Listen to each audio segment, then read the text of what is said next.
আসছে নির্বাচন সুষ্ঠু এবং শান্তিপূর্ণ করতে সব ধরনের ব্যবস্থা নিচ্ছে স্বরাষ্ট্র মন্ত্রণালয়। নির্বাচনের দিন এবার প্রিজাইডিং অফিসারও পাবেন একজন করে অস্ত্রধারী আনসার। সচিবালয়ে আইনশৃঙ্খলা সংক্রান্ত কোর কমিটির বৈঠক শেষে এসব কথা বলেছেন স্বরাষ্ট্র উপদেষ্টা। পুরো প্রক্রিয়া শেষ করে একটি ভালো নির্বাচন উপহার দেওয়ার আশা প্রকাশ করেন উপদেষ্টা। 5 আগস্টের পর লুট হওয়া 700 অস্ত্র উদ্ধারে পুরস্কার ঘোষণার কথাও জানান তিনি। গাজীপুরের চান্দনায় সাংবাদিক আসাদুজ্জামান তুহিনকে কুপিয়ে হত্যার ঘটনা এবং একদিন পরে রাজধানীর নিউ মার্কেট এলাকা থেকে সেনাবাহিনীর 1100 অস্ত্র উদ্ধার, সব মিলিয়ে নির্বাচনের আগে দেশের আইন শৃঙ্খলা পরিস্থিতি কোন দিকে যাচ্ছে এমন প্রশ্ন জনমনে। কিন্তু স্বরাষ্ট্র উপদেষ্টা এসব ঘটনার সাথে নির্বাচনের যোগসূত্র করতে চাইছেন না। বলেন এবারের নির্বাচন অবশ্যই সুষ্ঠু হবে, তবে এ ব্যাপারে রাজনৈতিক দলগুলোর দায়িত্বের কথাও মনে করিয়ে দিলেন তিনি। রোববার সচিবালয়ে আইন শৃঙ্খলা সংক্রান্ত কোর কমিটির বৈঠক শেষে স্বরাষ্ট্র উপদেষ্টা এসব কথা বলেন।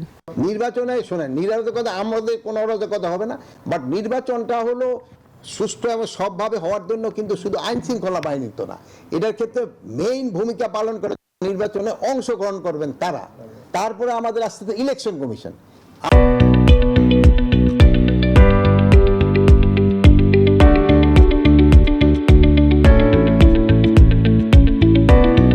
আমরা কিন্তু সেই সময় ইলেকশন কমিশনের আন্ডারে থাকতে হয়। ইলেকশন কমিশন কিভাবে চাচ্ছে, তারপরে প্রশাসনের লোক রয়ে গেছে, তারপরে আমাদের আইন শৃঙ্খলা বাহিনী।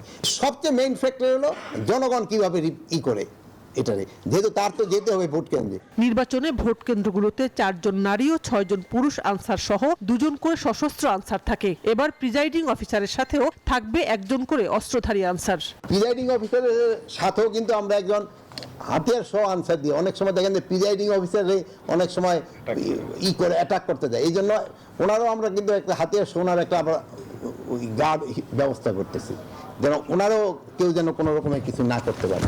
এবার আমরা 2 জন না, এবার 3 জন দিতেছি হাতিয়ার সহ আনসার। পুলিশের তো দিবে তো আলাদা, র্যাব দিবে আলাদা, বিজিবি দিবে আলাদা, সেনাবাহিনী দিবে আলাদা, এগুলো তো হাতিয়ার আলাদা। 5 আগস্টের পর বিভিন্ন থানা থেকে লুট হওয়া 700 অস্ত্র এখনো উদ্ধার হয়নি। এগুলো উদ্ধারে পুরস্কার ঘোষণা স্বরাষ্ট্র মন্ত্রণালয়ের। আমাদের যে হাতিয়ারগুলি হারিয়ে গেছে এগুলির উদ্ধারের জন্য আমরা একটা সার্কুলার দিচ্ছি এবং আমরা একটা প্রাইজও ডিক্লেয়ার করতেছি। শানাজি ইয়াসমিন, নিউজ 24, ঢাকা।